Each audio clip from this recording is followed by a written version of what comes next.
একটি আইফোনের জেদের পরিণতি এক নিমিষে শেষ করে দিতে পারে 3টি জীবন। তা শুনলে আপনি অবাক হয়ে যাবেন। শুনুন, শুধু একটি দামি আইফোনের জেদ কিভাবে একটি পরিবার চিরতরে ধ্বংস করে দিতে পারে।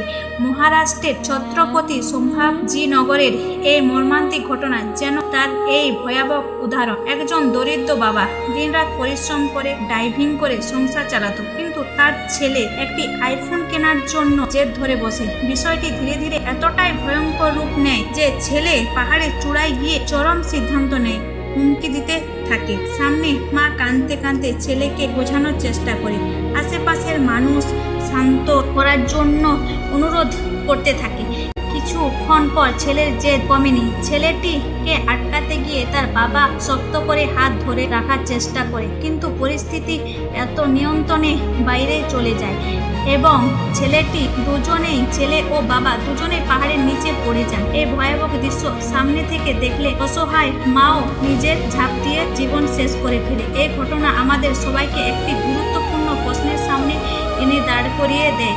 সন্তানের প্রতিটি আবদার পূরণ করে কি সত্যিই ভালোবাসা, নাকি সন্তানের জেদ বাড়িয়ে দেওয়া?